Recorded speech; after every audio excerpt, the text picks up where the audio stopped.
Pronto para o segundo tempo? Eu ia falar segundo round, mas a nossa igreja é muito mais do futebol, né? Então, segundo tempo. Irmãos queridos, nós vamos começar então a nossa escola bíblica. Quero só apenas lembrar duas coisas. A primeira é que nós estamos nesse momento agora de janeiro e dezembro, né, nesse interlúdio da escola bíblica, enquanto nós estamos com classe única, nós estamos então fazendo um panorama bíblico a respeito do da carta de Efésios. Tá? Hoje nós vamos ver então o capítulo 1, Narciso trouxe na aula passada, que ele deu, né, antes do dia 24, que foi de Natal, ele trouxe uma aula sobre o panorama do texto em si, daquilo que nós encontramos na carta, como que ela foi escrita, as diligências das cidades e tudo mais, como que foi o processo de escrita e os principais temas da carta. Hoje, então, nós vamos dar uma olhadinha um pouco mais elaborada e mais profunda no capítulo de número 1. E aí nós vamos passar ele de verso a verso, com calma, com tranquilidade, nesse tempo que nós temos.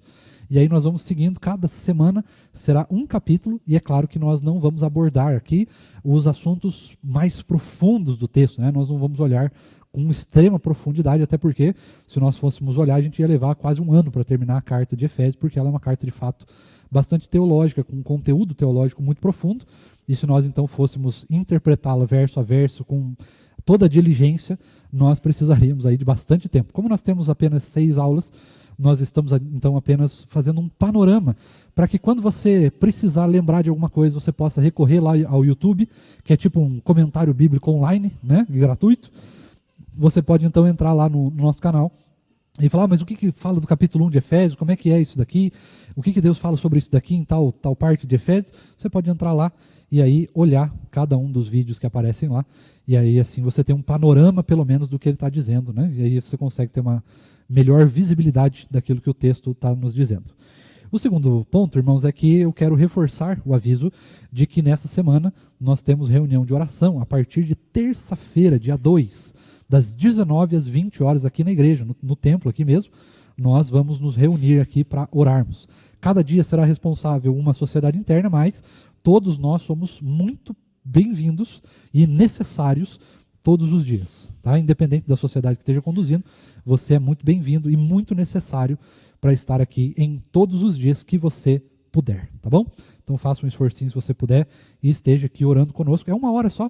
E aí nós temos esse tempo precioso de ouvir o que Deus tem para nos falar e também para podermos sermos abençoados pelas orações dos nossos irmãos, mas também abençoar outros irmãos através da nossa intercessão. Tá bom? Vamos dar início então à escola bíblica. Eu vou pedir para o presbítero Paulo para nos conduzir, e você, se puder, abra sua Bíblia lá em Efésios capítulo 1, e aí nós vamos vamos proceder à leitura do texto direto. Nós vamos ler ele todo, os 23 versículos de uma só vez. Nós vamos orar e depois então nós vamos estrinchar a carta verso a verso, como nós fizemos na semana passada. Pode ser assim? Então vamos prosseguir. Presbítero Paulo, a palavra está contigo, enquanto eu termino a minha água. Vamos à leitura então, irmãos. Paulo, apóstolo de Jesus Cristo, de Cristo Jesus, pela vontade de Deus, aos santos que vivem em Éfeso e são fiéis em Cristo Jesus. A graça de nosso Senhor Jesus Cristo esteja com o espírito de vocês, irmãos. Amém.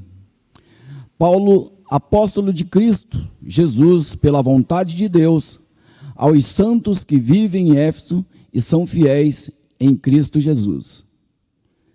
Que a graça e a paz de Deus, nosso Pai, e do Senhor Jesus Cristo estejam com vocês. Bendito seja o Deus e Pai de nosso Senhor Jesus Cristo, que nos abençoou com todas as bênçãos espirituais nas regiões celestiais em Cristo. Antes da fundação do mundo, Deus nos escolheu nele para sermos santos e irrepreensíveis diante dele em amor. Nos predestinou para ele, para sermos adotados como seus filhos por meio de Jesus Cristo, segundo o propósito da sua vontade, para o louvor da glória e da sua graça, que ele nos concedeu gratuitamente no amado. Nele temos a redenção, pelo seu sangue e remissão dos pecados, segundo a riqueza da sua graça, que Deus derramou abundantemente sobre nós, em toda a sabedoria e entendimento, Ele nos revelou o mistério da sua vontade, segundo o seu propósito que ele apresentou em Cristo, de fazer convergir nele, na dispensação da plenitude dos tempos, todas as coisas, tanto as do céu como as da terra. Em Cristo fomos também feitos herança, predestinados segundo o propósito dele, que fez todas as coisas conforme o conselho da sua vontade, a fim de sermos, para o louvor da sua glória, nós, os que de antemão esperamos em Cristo. Nele também vocês, depois que ouviram a palavra da verdade, o evangelho da salvação, tendo nele também crido, receberam o selo do Espírito Santo da promessa. O Espírito é o penhor da nossa herança, até o resgate da sua propriedade em louvor da sua glória. Por isso também eu, tendo ouvido a respeito da fé que vocês têm no Senhor Jesus e do amor para com todos os santos, não cesso de dar graças por vocês, mencionando-os nas minhas orações. Peço ao Deus do nosso Senhor Jesus Cristo, o Pai da glória, que conceda a vocês espírito de sabedoria e de revelação no pleno conhecimento dele. Peço que ele ilumine os olhos do coração de vocês, para que saibam qual é a esperança da vocação de vocês, qual é a riqueza da glória de sua herança nos santos, e qual é a suprema grandeza do seu poder sobre nós, e que cremos segundo a eficiência da força do seu poder. Ele exerceu esse poder em Cristo, ressuscitando dentre os mortos e fazendo sentar à sua direita nas regiões celestiais, acima de todo principado, potestade, poder, domínio e de todo nome que se possa mencionar, não só no presente século, mas também no vindouro. E sujeitou todas as coisas debaixo dos pés de Cristo e, para ser o cabeça sobre todas as coisas, o deu à igreja, o qual é o seu corpo, a plenitude daquele que a tudo enche em todas as coisas. Vamos orar? Vou pedir para que você deixe também a sua Bíblia aberta, e aí nós vamos passando verso a verso, a partir de agora. Deus bendito, nós louvamos o Teu nome mais uma vez, pela oportunidade que temos de estudar a Tua palavra. Continua, por favor, falando com os nossos corações, destrinchando os mistérios da Tua vontade, da Tua graça, da Tua glória e do Teu poder. Continua ministrando aos nossos corações, é o que nós te pedimos nessa manhã, em nome de Jesus. Amém. Irmãos, eu quero fazer rapidamente uma distinção como que esse texto está dividido, como que o capítulo 1 está dividido. Tá? Eu não vou entrar muito nos detalhes da aula passada que o Narciso deu, porque daí a gente acaba perdendo um tempo de resumo precioso. Então, eu quero que você dê uma olhada nesse texto e faça aí algumas divisões comigo. Veja lá que no versículo de número 1 e 2, nós temos a primeira parte da carta do capítulo, né, que é a saudação. Lembre-se que no Antigo Testamento, lá no passado, as cartas tinham a saudação no começo delas. Agora, nós temos geralmente as saudações no final. A assinatura vai no final. Antigamente era no começo. Tá? Depois, nós temos aí 3 divisões muito bem definidas. A primeira, do versículo 3 ao versículo 6, ele está falando da obra de Deus. Você percebe aí? Deus tem nos abençoado, Deus nos predestinou, Deus nos elegeu, Deus fez. Né? Ele está falando sobre isso. Do versículo 7 ao versículo 12, ele está falando da obra de Cristo. Cristo fez por nós, né? O que Cristo fez por nós. Versículos 13 e 14, ele fala exclusivamente da obra do Espírito, exatamente. No versículo de número 15 ao versículo de número 23, nós temos então a finalização da carta, a última parte, quarta parte, e aí ele vai nos trazer então para algo mais prático. Ele vai pegar a obra de Deus e falar, olha, o que a obra de Deus faz por nós. O que a obra de Deus faz pela igreja. É isso que ele vai fazer, né? São esses 4 momentos que Paulo vai nos apresentar de maneira muito simples nesse capítulo 1. E agora nós vamos destrinchar ele verso a verso. Presbítero Paulo, então eu vou pedir para você ler o versículo de número 1 e 2, e aí nós vamos comentando aos pouquinhos. Opa, liga aí. Agora sim. Isso. Paulo, apóstolo de Cristo Jesus, pela vontade de Deus, aos santos que vivem em Éfeso e são fiéis em Cristo Jesus. Que a graça e a paz de Deus, nosso Pai, e do nosso Senhor Jesus Cristo estejam com vocês. Perceba que a parte que ele fala aos santos e fiéis vai aparecer em vários momentos da carta de Efésios, porque era uma ênfase de Paulo apresentar para essa igreja a manutenção, vamos chamar assim, da salvação, tá? O aprimoramento dos dons da salvação, aquilo que nós estudamos na escola bíblica até acabar, né, o momento ali. Nós estudamos a ordem da salvação, como que isso se procede, e nós vimos várias vezes que nós precisamos manutenciar esses processos que Deus faz na nossa vida a partir da obra da salvação. E isso é vivenciado com a prática da vida cristã, isso é vivenciado com a prática de viver cheio do Espírito, de pregar o Evangelho, de orar, de ler a Bíblia, de vir à igreja, de trabalhar, de ajudar as pessoas, de fazer a vontade de Deus, certo? De pôr em prática aquilo que nós aprendemos com a teologia. Então isso vai ser uma ênfase no ministério de Paulo e principalmente nessa carta. Nós temos também a saudação ali de Paulo, veja que ele coloca que ele é um apóstolo de Jesus Cristo, não pela vontade dos homens, mas pela vontade de Deus. Lembre-se que o apostolado de Paulo era questionado por muitos, né? Então ele precisa fazer essa defesa até para apresentar de quem que essa carta vem, né? E dar as suas credenciais. Olha, não é qualquer um que está falando, mas é o apóstolo Paulo que foi escolhido, elegido por Deus para ser apóstolo dos gentios, tá certo? Então nós temos esse ponto em particular ao longo dessa saudação. É importante a gente saber também que Paulo ele sempre vai trazer aspectos importantes da carta, né, daquilo que ele vai tratar na carta ao longo da sua saudação, tá? Direcionada à igreja de Éfeso, que foi uma igreja que ele teve durante a sua vida um carinho muito grande. Lembre-se que em Atos, lá pelo capítulo 17, Paulo vai passar uma boa parte do seu ministério, se não me engano foram 2 ou 3 anos que ele passa na igreja de Éfeso, então é um tempo bastante relevante, né? Não é uma plantação de igreja muito rápida. E lembre-se também que a igreja de Éfeso ela tem um papel fundamental na pregação do evangelho para aquilo que nós chamamos lá no Apocalipse de Ásia Menor.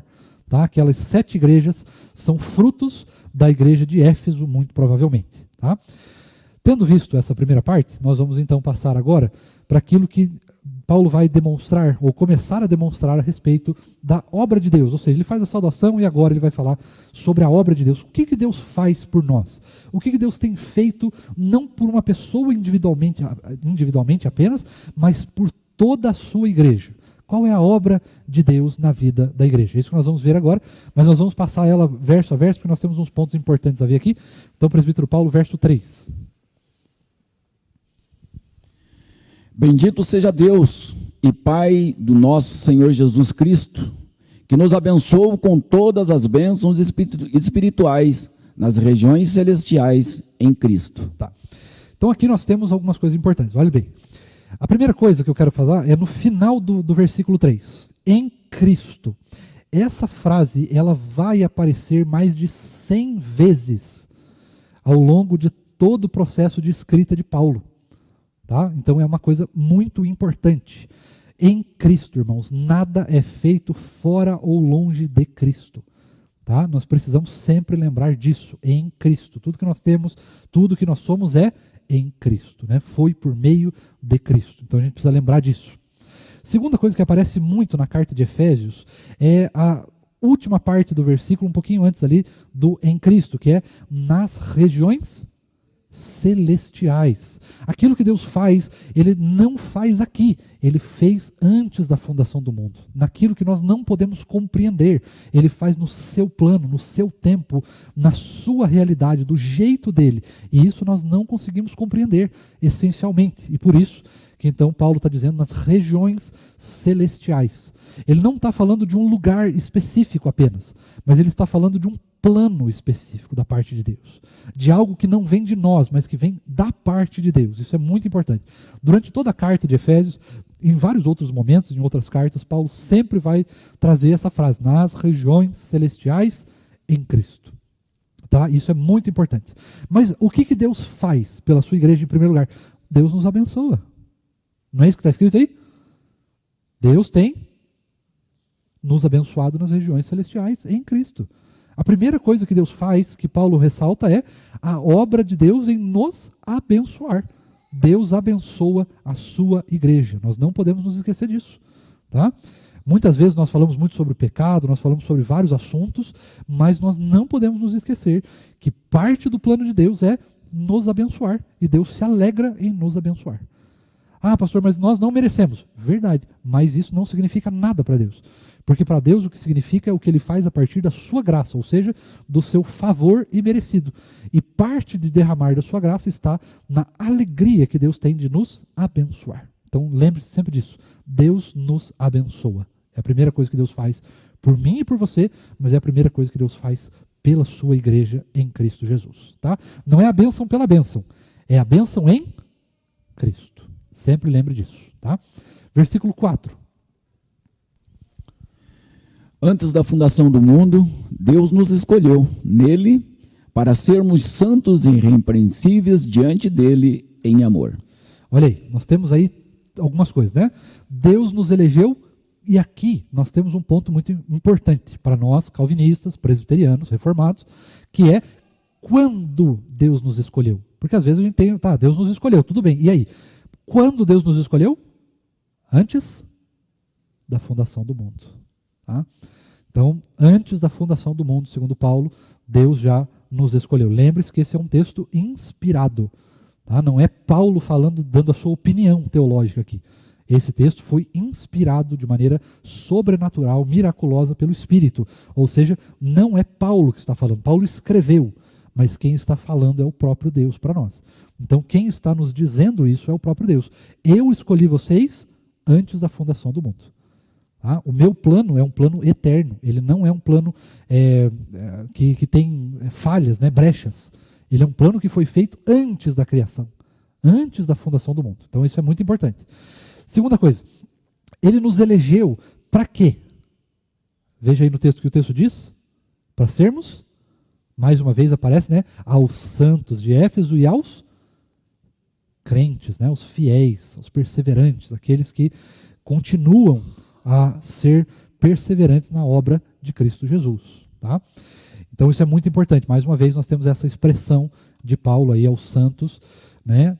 E aí ele tem um negócio aqui que ele vai falar em amor, mas isso faz parte do versículo de número 5. Então nós já vamos olhar para isso. Mas perceba que nós temos aqui, qual que é a segunda coisa que Deus nos faz? Né? Nós temos propósitos. Propósitos. Né? Qual que é a outra coisa que Deus nos faz? Ele nos escolheu. Ele nos elegeu, né? Ele tem um cuidado sobre nós. E esse cuidado ele não vem apenas daqui. Não foi um momento que Deus olhou para nós e falou: esse daqui é um bom fulano, vou salvar ele. Não. Ele fez isso antes da fundação do mundo. Tá? Ele tem nos abençoado, tem cuidado de nós antes da fundação do mundo. Ele nos chamou, ele nos predestinou, ele nos tem salvo para sermos santos, para sermos irrepreensíveis. Tá certo? Então esse é o nosso propósito. O propósito do crente, você vai lembrar lá no catecismo, né? O propósito do crente é viver para a sua glória, mas parte deste propósito de viver para a glória de Deus é viver em santidade. Tá? Então isso é muito importante. Não se esqueça disso. Nós fomos salvos porque nós temos propósito. Tá? Nós não somos em vão, nós não estamos aqui em vão.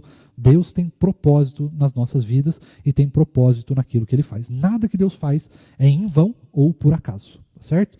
Isso não significa que nós somos robozinhos, que está tudo pré-determinado e tudo mais, e nós não precisamos ter responsabilidade, a gente pode fazer o que quiser, muito pelo contrário.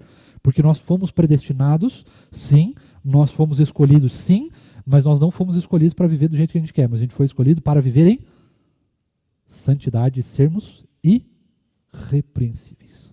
Tá? Não pode se encontrar repreensão no crente. Se você tem um crente presbiteriano, reformado, calvinista, que crê na eleição de Deus, mas é uma pessoa completamente réproga, completamente assim, longe dos caminhos de Deus, tem alguma coisa de errado aí.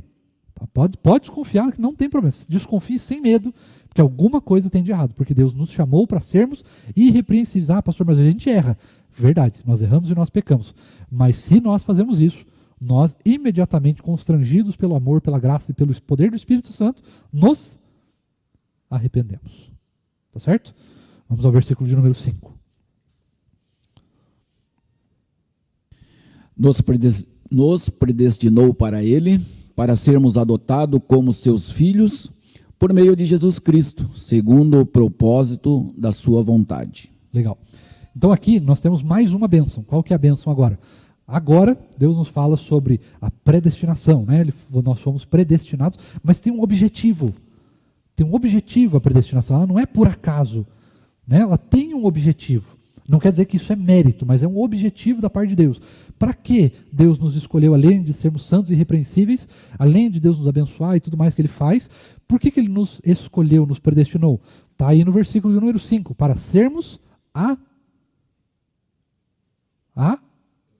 adotados, perfeitamente, para sermos adotados, ou em outras palavras, para sermos filhos de Deus. Termos todos os direitos de sermos filhos de Deus. E é por isso que nós falamos também que nem todo mundo é filho de Deus. Lembra aquela frase que a galera fala por aí? Não, mas todo mundo é filho de Deus. Não é bem por aí. Não é todo mundo. É apenas aqueles que Deus predestinou para serem, né, filhos de Deus. E aí não é só filhos, é em Cristo, certo? E tem um propósito. Mais uma vez, Deus se apresentando com o seu propósito. Deus não faz nada por acaso, sempre com propósito, certo? Então essa é a próxima bênção. Vamos para o versículo de número 6. Vamos ver o que Deus faz. Para o louvor da sua glória, de sua graça, que Ele nos concedeu gratuitamente no amado. Então, a próxima bênção que Deus nos dá, o próximo propósito que Deus nos dá é para o seu louvor. Nós vivemos para o louvor da glória de Deus. A nossa existência, a nossa vida, quem nós somos, é para o louvor da glória de Deus. Não para a música, né? Mas para o louvor mais abrangente. Tudo que nós fazemos tende a louvar o Senhor.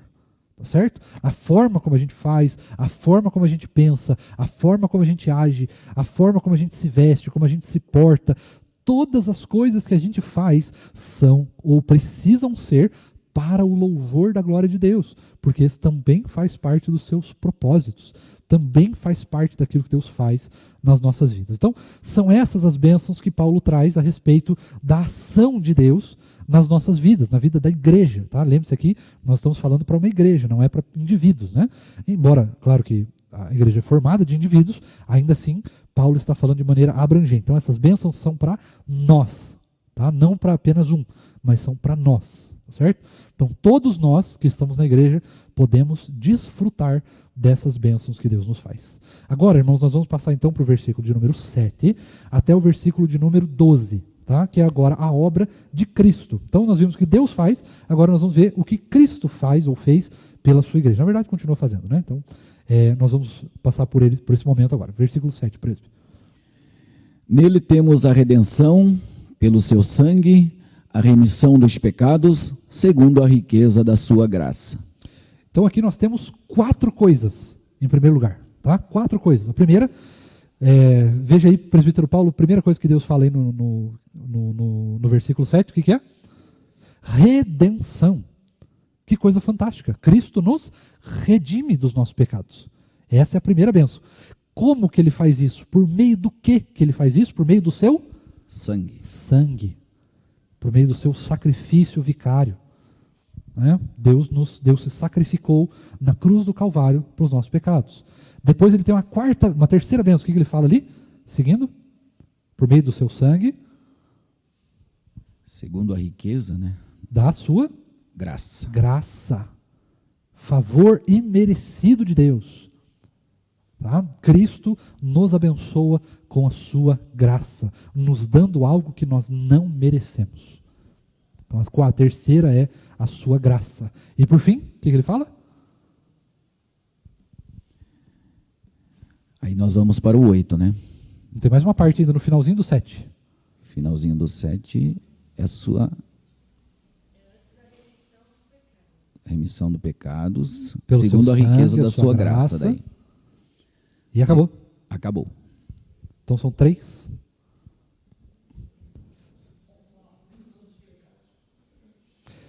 Você veja que parte da remissão ali, quando você tem uma doença, os irmãos conhecem esse termo, né, um termo clínico, quando uma doença está em remissão, ela está retrocedendo, ela está voltando, né, e essa é a ideia.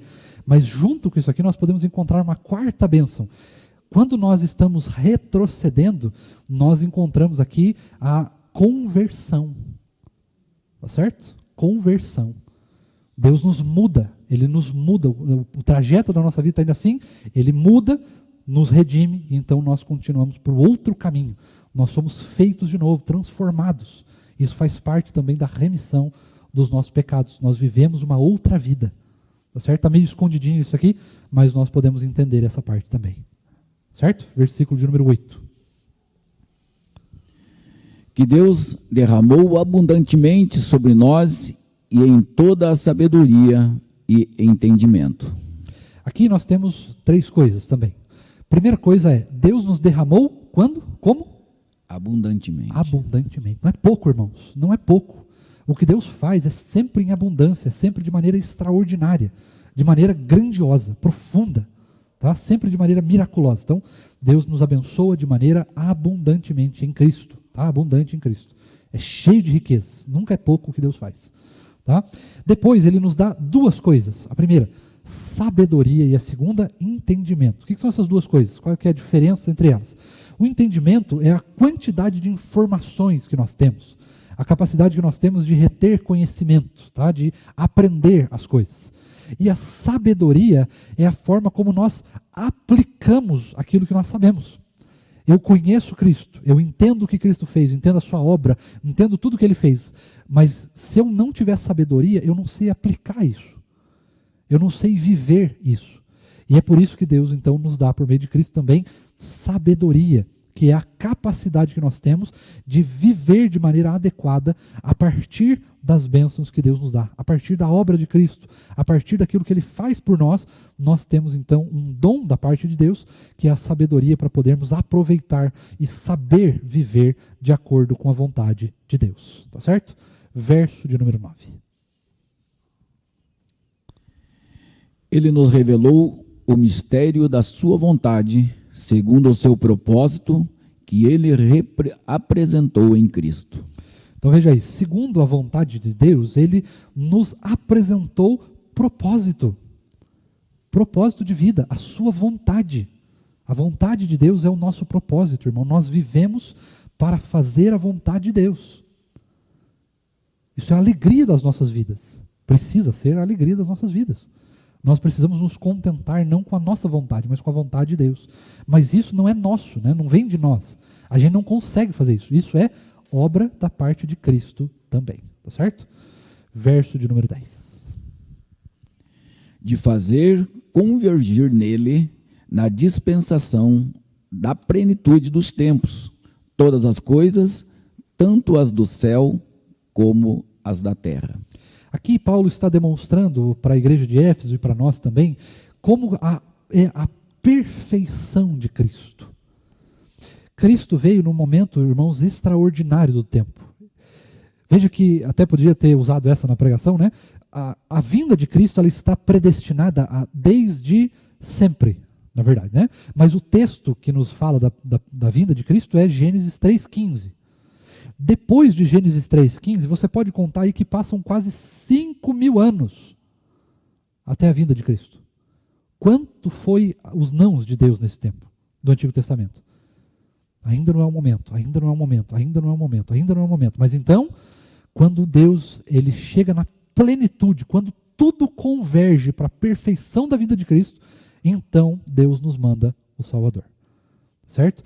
Então, Cristo está na plenitude do tempo, porque Ele está sobre o tempo, sobre a eternidade. Ele vai além desses conceitos que nós muitas vezes nem conseguimos compreender de maneira total, né? A gente compreende por partes, a gente só tenta compreender. mas Deus está acima, Ele está na plenitude das coisas. Em Cristo nós temos perfeição absoluta. Então, uma das bênçãos da parte de Deus em Cristo para nós é perfeição. Aquilo que Deus faz em Cristo é perfeito. Perfeito. Não é pela metade, não é partido, não é sujeito a falhas, é perfeito. Certo? Se não me falha a memória, 11. Ou é o 12? 11. Então vamos para o 11. Em Cristo fomos também feitos herança, predestinados segundo o propósito daquele que faz todas as coisas conforme o conselho da sua vontade. Aqui nós temos a parte da herança. O que isso significa na prática? Vamos traduzir, né? Ser feito herança. Significa que Cristo nos comprou, pagou o preço de sangue por nós. Por isso nós somos parte da sua herança. Mas isso também significa que nós somos coparticipantes da sua obra. Não é que Cristo simplesmente nos salvou e abriu mão, né? Abanou as mãos. Agora se virem aí. Nós somos coparticipantes do que Cristo está fazendo. Daquilo que Cristo fez e daquilo que Ele ainda fará. Certo? Nós somos parte da obra de Deus. Nós temos responsabilidade nessa parte também. Mas isso vem da parte de Deus, não é nada nosso, tá? Essa responsabilidade, ela é entregue para nós por Deus, não é algo que a gente faz por merecer. Nós recebemos esse privilégio de participar daquilo que Deus está fazendo. Por isso nós somos feitos sua herança, certo? Nós somos propriedade de Cristo. Eu sei que esse termo é esquisito para nós, né? Um ser humano ser propriedade de alguém, mas não é no sentido de posse apenas, mas é no sentido de nos abençoar, de nos ter comprado das mãos do pecado, das garras do pecado. Tá? Cristo pagou um preço por nós, mas esse preço não é simplesmente para nos escravizar ou alguma coisa do gênero, mas é para nos libertar. O preço de Cristo não é para escravidão, mas é para libertação. Certo? Então é um contrassenso, né? É algo contrário que Cristo faz. Vamos ao 12. A fim de sermos, para o louvor da sua glória, nós, os que de antemão esperamos em Cristo. Mais uma vez, em Cristo nós também somos feitos para o louvor da glória de Deus. Veja que 2 vezes Deus nos fala sobre o louvor da sua glória. Certo? Que é parte do nosso propósito aqui na terra, viver para a glória de Deus. Certo?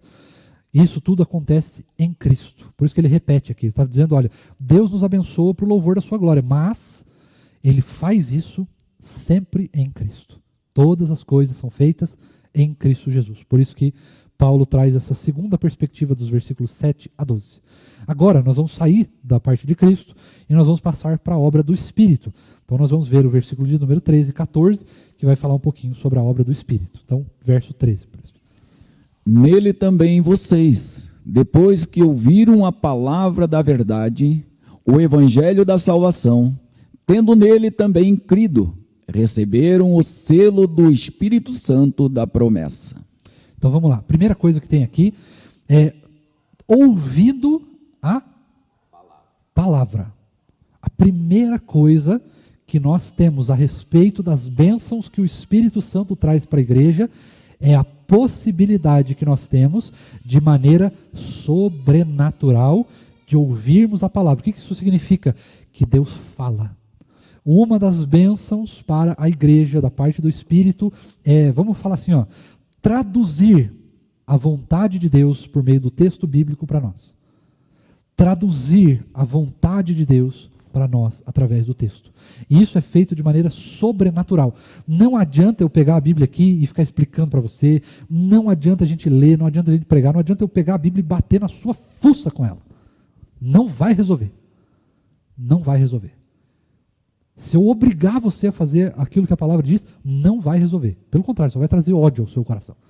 Então, como que nós pregamos o Evangelho? Como que nós somos transformados? Nós somos transformados porque nós pregamos o Evangelho e a partir da pregação do Evangelho, o Espírito Santo fala ao seu coração.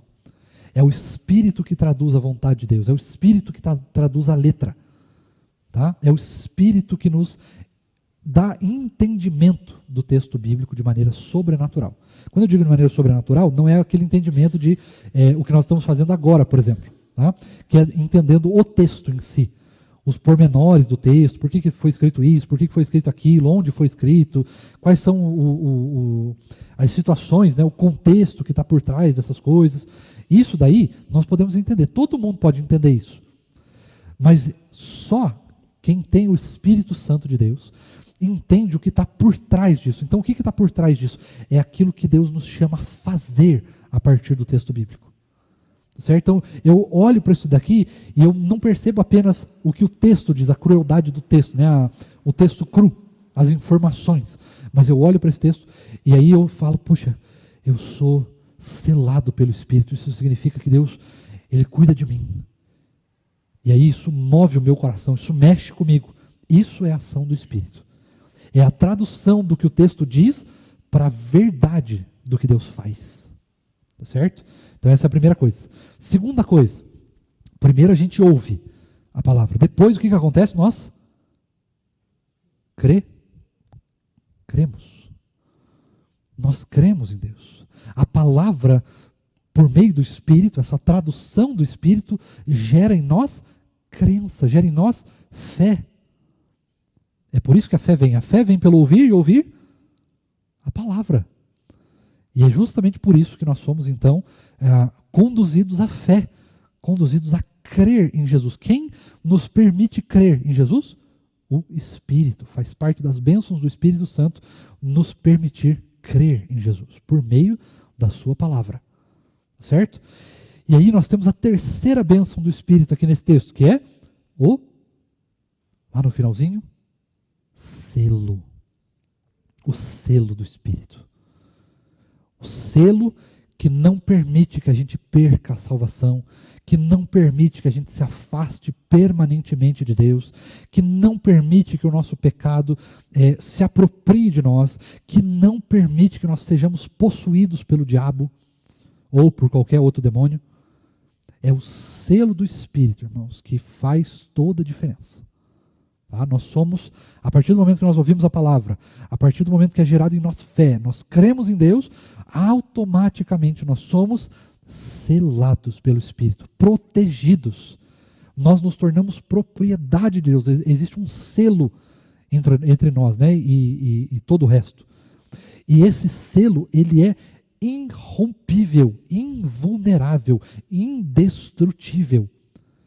Como nós falamos, a perda da salvação, como nossos irmãos arminianos às vezes acreditam, que é possível perder a salvação, ela tem um impacto que é impossível de acontecer. Qual que é esse impacto? Para eu poder perder a salvação, eu preciso romper o selo do Espírito. E se eu estou dizendo que é possível romper o selo do Espírito, eu estou dizendo que o meu pecado é mais forte do que o poder de Deus. Esse é o grande problema. O problema, geralmente a gente discute a perda da salvação. É possível perder a salvação? Nós podemos perder. Não é esse o foco. Não é esse o foco. O foco é, se é possível perder a salvação, eu preciso admitir que alguma coisa é mais forte do que o selo do Espírito. Percebe como isso pode ser problemático? Pode ser perigoso? Você dizer que algo é mais poderoso do que o Espírito Santo de Deus. Esse é que é o perigo. Tá certo? Então são essas três bênçãos que nós encontramos no versículo 13. Vamos ao 14. O Espírito é o penhor da nossa herança, até o resgate da sua propriedade em louvor da sua glória. Então aqui, irmãos, ele simplesmente está nos dizendo que o Espírito é o nosso selo, é quem garante que nós vamos sermos perseverantes até o fim. É o Espírito que faz isso. Tá certo? Nós somos herança da parte de Deus, nós vamos continuar prosseguindo, sermos santificados a cada dia, nós vamos continuar na caminhada, mas isso tem um objetivo, tem um propósito, tem algo além, que vai atrás disso tudo, né? Que garante que nós vamos conseguir. E isso é o Espírito. É o Espírito que cuida do nosso coração dia após dia. É o Espírito que nos consola, que nos conforta, que nos convence. A ação do Espírito é que faz todas essas coisas. Certo? Por isso é tão importante que nós olhemos para a ação do Espírito muito além dos dons. Né? Às vezes a gente reclama muito dos dons, da usabilidade até às vezes incorreta dos dons, né? Ou muitas vezes nós vamos para o outro lado, né? Olhar para os dons como inexistentes, e não é isso que a Bíblia faz, mas nós precisamos olhar com responsabilidade para os dons, mas os dons, eles são apenas uma parte pequenininha do que Deus faz, é a cereja do bolo, mas o bolo em si é a permanência que o Espírito nos faz ter ao longo dessa vida em Cristo, certo?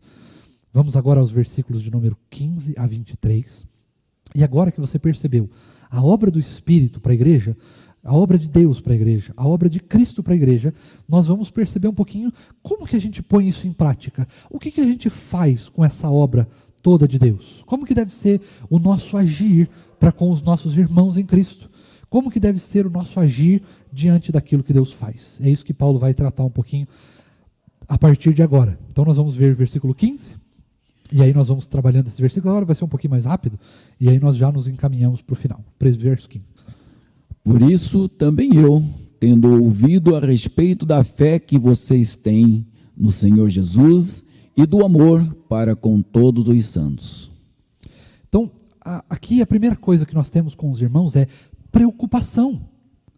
Preocupação. Eu me preocupo com meu irmão. Você se preocupa com seus irmãos. Nós não somos individuais dentro da igreja. Nós somos um coletivo. Nós somos irmãos em Cristo. E isso não é uma palavra por acaso. Tá? Nós somos família de Deus. Somos irmãos, nós precisamos nos preocupar uns com os outros. Paulo, tendo ouvido, se preocupava. Ele se preocupava em saber dos seus irmãos, em estar atento às necessidades, do que estava acontecendo com os irmãos. Isso é importante, irmãos. Só que isso não é uma tarefa do presbítero Paulo, do conselho, não é uma tarefa dos diáconos e não é uma tarefa do pastor. Isso é uma tarefa de todos nós. Todos nós. Às vezes a gente olha para o apóstolo, não, mas é que Paulo era apóstolo. Não, irmãos, isso é uma tarefa de todos nós, porque nós somos, antes de pastor, presbítero, diácono ou qualquer outra coisa, nós somos irmãos. E a gente precisa se preocupar um com o outro. Precisamos ligar um para o outro, precisamos conversar. Precisamos sair juntos, fazer coisas juntos, orar juntos. Ler a palavra juntos, nos discipularmos, nos preocuparmos um com o outro, né? E fazermos isso com alegria, sabendo que isso faz parte da resposta que nós damos àquilo que Deus faz por nós. Deus se preocupa conosco. Qual que é a minha reação? Me preocupar com os meus irmãos. Tá certo? Essa é a primeira coisa. Versículo de número 16. Não cesso de dar graças por vocês, mencionando-os nas minhas orações. Então, o que é aqui a segunda coisa? Primeiro é se preocupar. A segunda é orar, interceder, que é o que nós vamos fazer do dia 2 até o dia 5. 2, 3, 4, 5. É isso mesmo, do dia 2 ao dia 5. Terça, sexta. Né? Mas isso é o que nós fazemos todos os dias. Você lembrou, veio um irmão teu na tua cabeça, se você pode naquele momento ali, Deus abençoa o fulano de tal. Abençoa. Se você puder só falar isso, abençoa o fulano de tal, em nome de Jesus. Amém. Está resolvido. Está ótimo. Não precisa dobrar o seu joelho. Lógico que a gente faz isso também. Mas veio alguém na sua mente, se preocupe com a pessoa. Ore pelas pessoas. Apareceu na sua mente, você lembrou dos pastores da igreja, do conselho da igreja. Você lembrou de algum irmão da igreja, às vezes que não está nem fazendo mais parte da igreja, que foi para outro lugar. Você lembrou do irmão? Ora por ele. Quem sabe faz uma ligação. Tenta entrar em contato. Ô, meu irmão, como é que você está? Tenho orado por você. Acabei de lembrar de você, aproveitei para fazer uma oração por você. Orem uns pelos outros, certo? E essa é a segunda bênção, é a segunda resposta.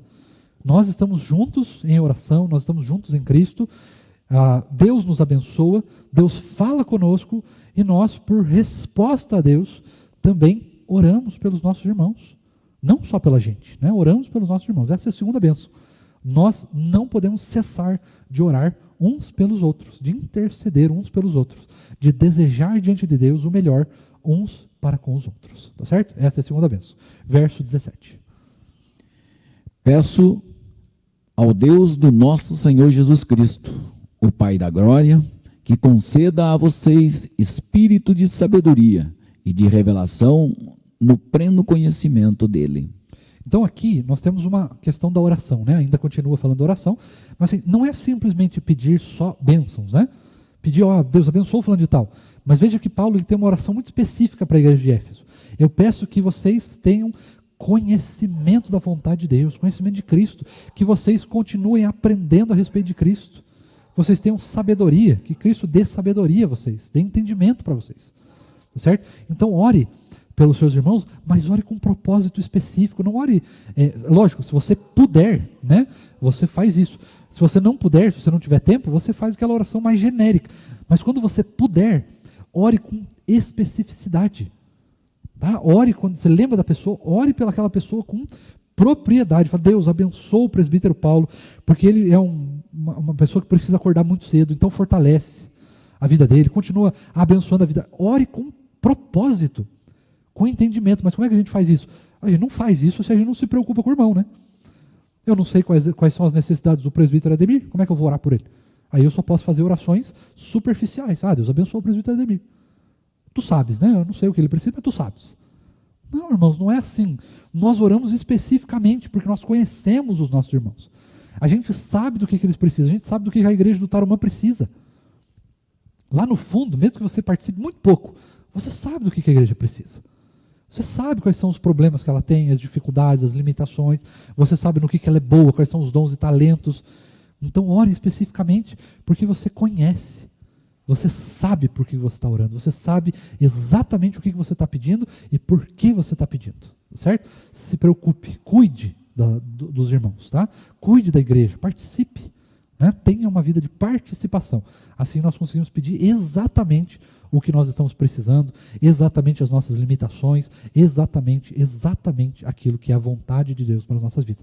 A vontade de Deus para a vida da igreja de Éfeso era sabedoria e entendimento da sua vontade. Qual que é o propósito de Deus para a igreja do Tarumã? O que nós precisamos da parte de Deus? O que ainda está faltando? O que precisa melhorar? O que nós já estamos muito bons? Tudo isso faz parte do entendimento que nós temos, da vivência que nós temos. Eu não consigo perceber essas coisas se a gente não vive a vida da igreja.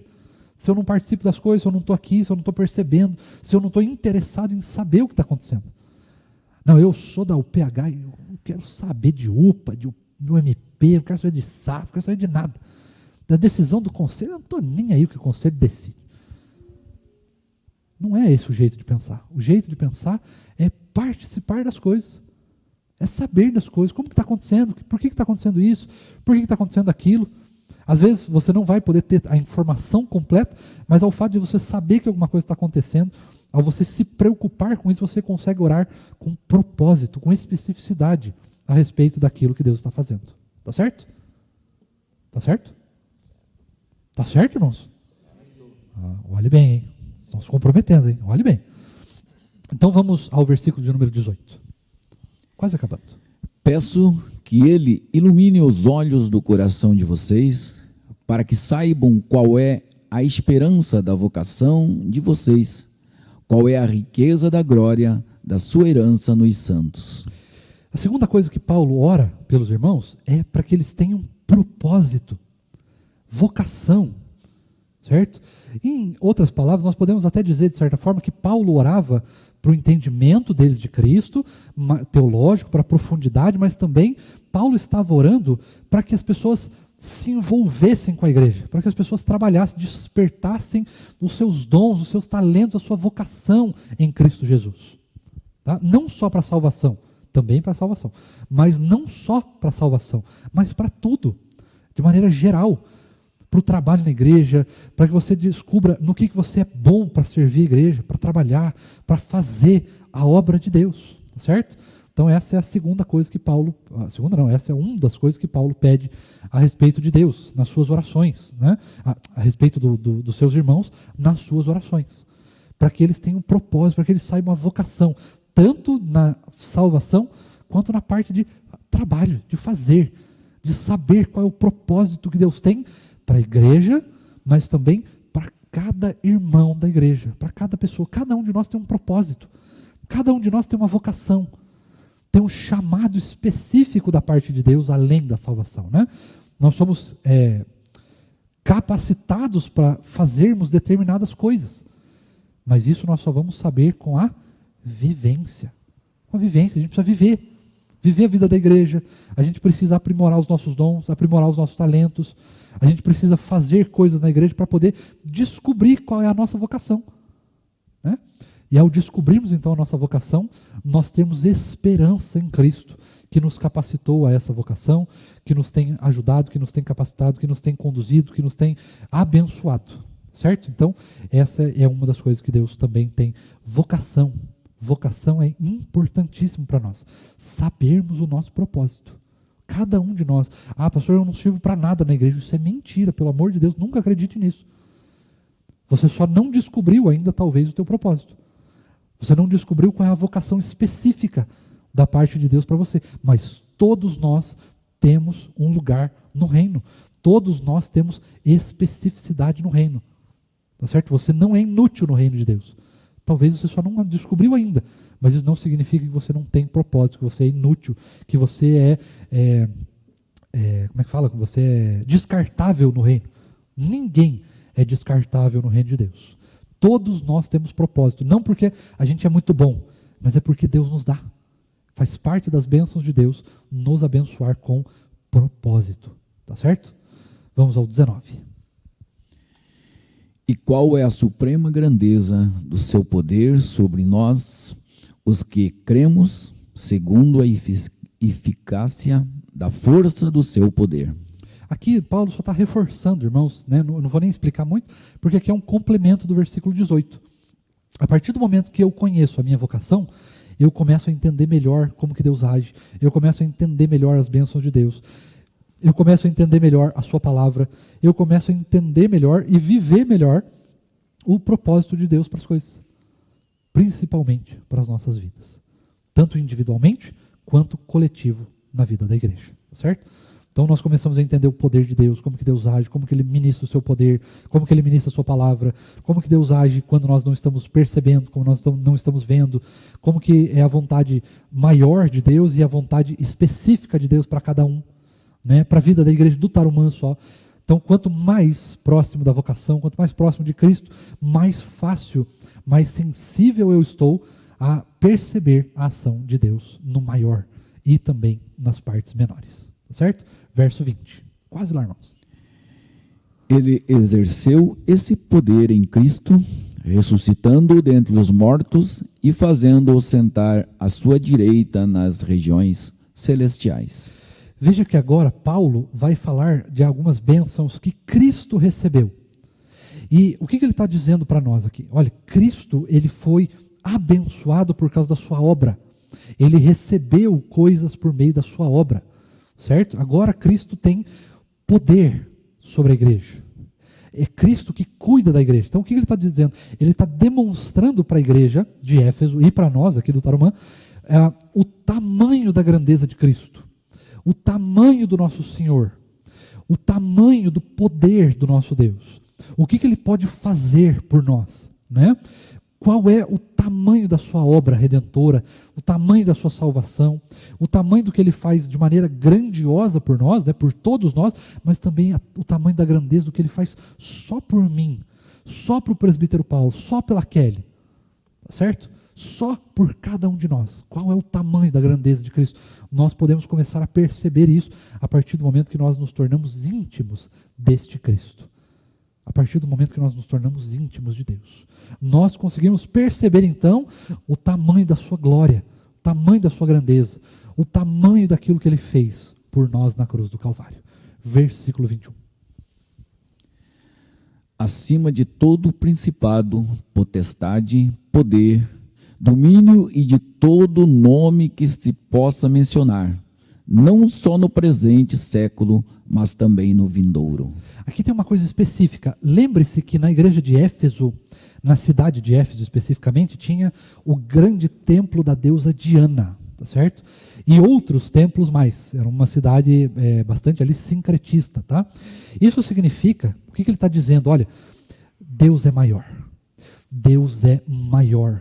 Ele é maior do que os demônios, Ele é maior do que os príncipes, Ele é maior do que os reinos, Ele é maior do que os impérios, Ele é maior do que os políticos, Ele é maior do que as ideologias, Ele é maior. Deus é mais poderoso, Deus é maior, Deus é mais magnífico, Deus é mais extraordinário, Deus é mais, irmãos, mais. Certo? É muito mais.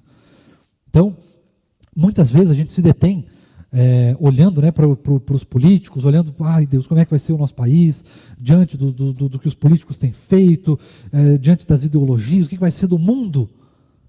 Deus é maior.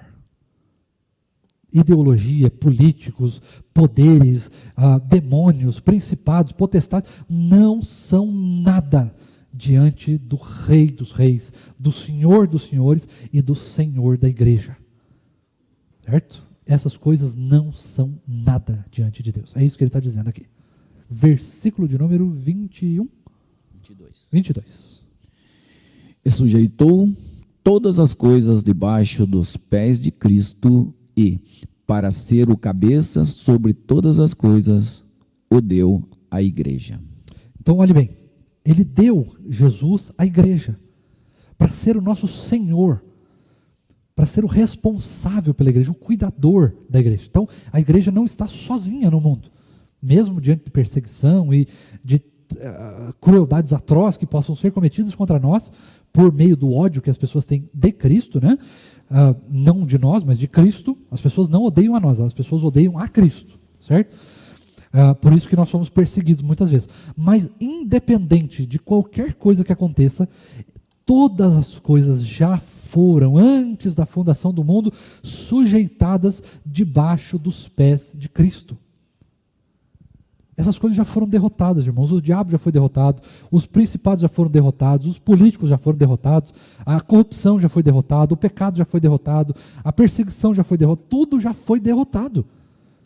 Porque Cristo é o cabeça da igreja, Cristo é o Senhor da igreja, Cristo é o Rei dos reis, é o Senhor dos senhores.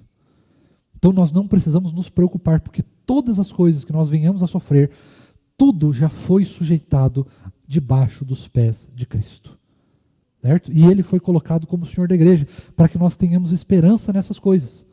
A nossa esperança é em Cristo. Nós não temos esperança simplesmente de vencer o pecado, de vencer o mal, de vencer a corrupção, de vencer o maligno.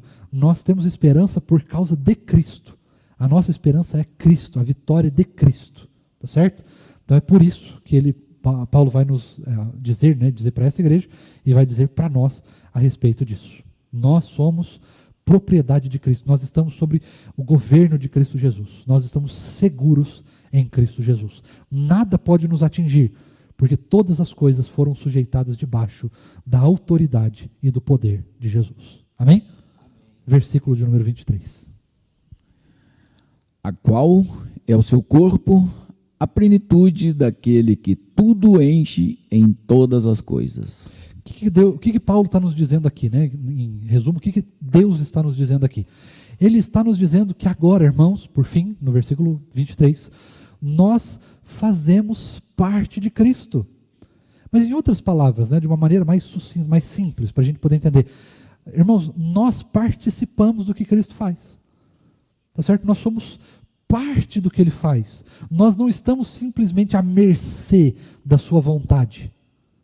Ainda que ela seja soberana, essa vontade ela é compartilhada conosco. Nós somos parte da sua obra. Cristo nos usa para a sua obra. É por isso que nós podemos pregar. É por isso que a gente pode ir para pregar o evangelho por aí. É por isso que nós temos missionários, pastores. É por isso que nós temos títulos. É por isso que nós temos propósito. É por isso que Deus faz revelar em nós os seus benefícios, as suas bênçãos. É por isso que Deus revela os nossos dons, os nossos talentos, o nosso propósito, a nossa vocação.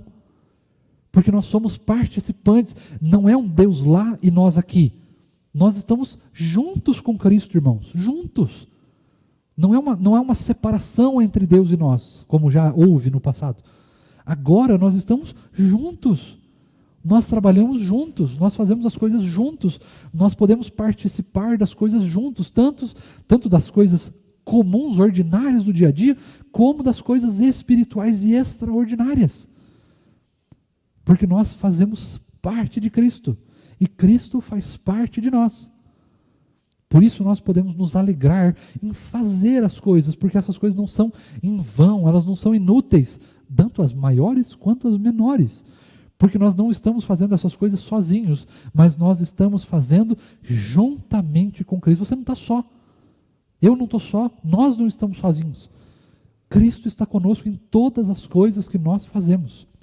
desde lavar a louça, de limpar um banheiro, até as coisas mais extraordinárias, um derramamento de dons, um avivamento, curas, libertações, derrubada de governos pela parte de Deus. Tá certo? Tudo está debaixo da autoridade de Deus, e melhor, todas as coisas que Deus faz, nós somos participantes por causa do seu poder, da sua glória e do seu amor e graça por cada um de nós. Amém, irmãos? Você crê nisso? Você tem alegria de participar da obra de Cristo, não simplesmente porque Deus faz, mas porque Ele nos chamou a participar junto com Ele das coisas que Ele faz? Que bom. Que 2024, irmãos, seja um ano de alegria e que você possa participar da obra de Cristo em 2024 com essa mesma alegria, sabendo que tanto as coisas ordinárias quanto as extraordinárias, Cristo participa conosco. Quando você estiver no seu travesseiro, derramando as suas lágrimas que você acha que ninguém está vendo, não se preocupe que Cristo está do seu lado. Ele está lá naquele momento. Quando você estiver tomando banho, Cristo está lá também. Quando você estiver fazendo o número 2, Cristo está lá também. Às vezes parece uma coisa tão medíocre, tão ordinária, né? Mas Ele está lá também. Se você estiver lá pensando na vida, estiver preocupado, não se preocupe, Cristo está lá também. Se você estiver lavando louça, fazendo uma tarefa indigna, algo que você odeia fazer, não se preocupe, porque Cristo está lá do seu lado também. Mas se você tiver a oportunidade de fazer algo extraordinário, saiba que Cristo também está lá, do seu lado, participando junto com você. Quando você acorda de mau humor para ir para o seu trabalho, quando você está cansado, quando você já não aguenta mais, não se preocupe, Cristo está lá participando disso com você. Posso ouvir um amém, igreja? Glória a Deus por isso, né? Cristo participa das nossas dores, das nossas alegrias, porque é Ele mesmo quem nos sustenta em cada uma delas. Certo? Vamos orar mais uma vez? Eu vou pedir, presbítero Paulo, que você, por gentileza, leve o microfone até o presbítero Ademir. O presbítero Ademir vai passar uns meses sem dar aula, mas aí ele pode orar por nós, né? Pode interceder por cada um de nós. Um presbítero, você pode orar por nós, por favor? E aí, nós estamos então encerrados. Lembrando, irmãos, que hoje nós temos reunião de oração, se você puder, às 18 horas aqui na igreja. E se você não puder estar aqui, às 19 horas, antes da ceia de Ano Novo, você pode vir cultuar ao Senhor também. Certo? E lembrando mais uma vez, de terça-feira até sexta-feira dessa semana, dia 2 ao dia 5, das 19 às 20 horas, nós temos reunião de oração aqui na igreja. Tá certo? Vamos orar ao Senhor. Santo e eterno Deus, nós te agradecemos por esse instante de aprendizado da Tua palavra, da Tua revelação e da Tua iluminação para nós, trazida pelo Teu mensageiro, pelo anjo desta igreja. Pai Santo, agora despede-nos em paz, aumenta a nossa fé em Ti, em Cristo Jesus, para que em tudo sejamos expressão da Tua imanência em nós. É o que te pedimos e agradecemos em nome de Jesus. Amém. Amém, irmãos. Que Deus assim nos abençoe, te leve em segurança, que você tenha um ótimo, excelente dia e uma extraordinária virada de ano com a sua família e com aqueles que você ama. Que Deus assim nos abençoe em nome de Jesus.